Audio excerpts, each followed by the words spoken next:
Here's something you probably weren't expecting me to do. That's right, the prize booth is actually updated for one. More like the first time in forever. I need to do this more. You know, remember when I used to do this? Like almost every month? For I think the first year of the theme park, and then I just never did. Ever again after that. Well, it all changes here. Now, when did I do this? Well, first off, just to purposely clarify, today is Tuesday, July 9th of 2024, and I want to clarify that this was done on Saturday, July 6th, right after I got home from New York. Okay, every single item except for these bottom 5 were done here on July 6th. These last 5 on the bottom right down here were done literally right before I recorded this. Now, what are these items, you're probably wondering? Well, by going into the prize booth itself, we can see that there are full-on summer-themed armor items. That's right! I can confirm that for most of the night of July 6th, after getting home, I decided to come up with something extremely creative and make armor sets for all the LEGO's Island Summers that we have done so far, including this year's in 2024. Now, much like the dog park update in the last episode, why did I do this? Simple. You know how almost every single event on LEGO's Island has its own set of armor? Well, I came to the realization after 6 years that one of the only events to not do that is LEGO's Island Summer, and it's a massive event that we take place at least 3 months out of the whole year to do. And I find it crazy that we have never had an armor set based off of it. You see, with LEGO's Island Christmas being its own separate series every year, it has many types of armor sets. But granted, those are related to different Christmas-themed elements, so that makes sense. We have more coming later this year. So like I said, if we dive into the chest, you can see that almost nearly every single event in LI's history has basically an armor set, at least related to the set events. Like, you can see all of these, and then, you see all of these here from 2021. See, almost every single event in LEGO's Island history has its own set of armor. So it felt kind of odd that LEGO's Island Summer, the longest event of the year, never has had any up until this point. Now, that's mainly because back then, I had not thought of the idea of ever doing that. But what gave me the idea of doing this? Exactly what I just told. I kind of felt bad because this is a massive event every year. Now, of course, this isn't implemented into the actual LEGO's Island Summer items. Rather, it is actually the prize booth itself. However, for the sake of this video, we will be putting on every single one of these pieces of armor. Oh, and yes, I do have the 2 items in here. Actually, I'm going to need to clear my inventory for this, because we have a lot of items to go through. So we are going to be grabbing all the 2018 items, all of the 2019 items, and then all of the 2020 items, 2021, right there. And then, there was never a medieval banner for 2022 summer event, so I put one in. And then all of 2023.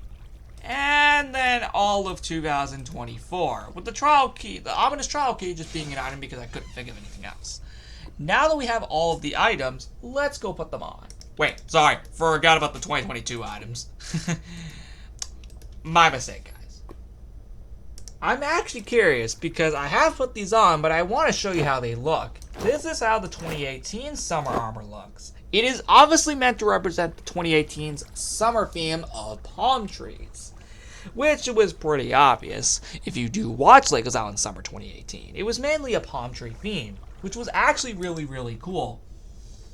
For 2019, if you recall, it was more of a sand theme, but had some melons and sponges in there. So to represent that, that's what the armor looks like as well.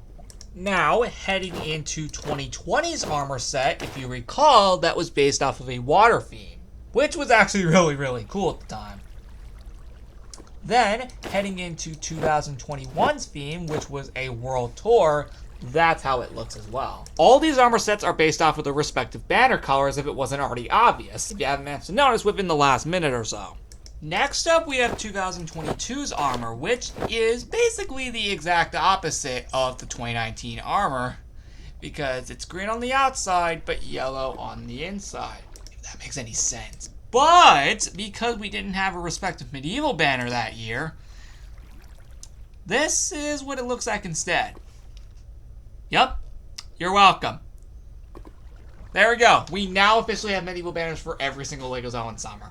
It only took 2 years, but we finally have one for all of them. Alright, we have 2 more. Here is 2023's armor set, which is mainly based off of what last year's theme was, which was mainly a Luo. So I did it based off of the following. And last but not least, 2024. Which is mainly a much brighter version of the 2019 armor. But mainly to represent the entire theme here that we have going, which is mainly more of a tropical Hawaiian resort theme. And just for the heck of it, I decided to display them all to show you how cool they are. Truly, look at this. Of course, what I just showed you, we got 2018, 2019, 2020, 2021, 2022, 2023, and 2024. All armor sets respectively, which are honestly very nice creations of mine that I thought I'd just show off, because truly these are amazing. What are your thoughts on all of these armor designs, and which one is your favorite? I personally can't decide myself. They're all too good. This was something you probably were never expecting me to ever do, but I did it because, why the frick not? So now we can confirm that LEGO Zelda Summer now has its own official armor set. And that should be a thing going forward. Why didn't I think of that years ago? I mean, for being one of the longest events in LI history every year, it kind of felt wrong not having one. So that's why I did all of this, as I explained earlier. Now, these items will remain in the prize booth until the event is over on September 1st, and then I don't know what I'm gonna do with these. I'll have to most likely put them in the event room after this and let the custom armor chest as I viewed earlier with all the others. But that's it for the episode. There's nothing else I need to say beyond that point. I just wanted to show these off because I thought they looked cool. With all that being said, thank you for watching, and I will see you all in the next episode.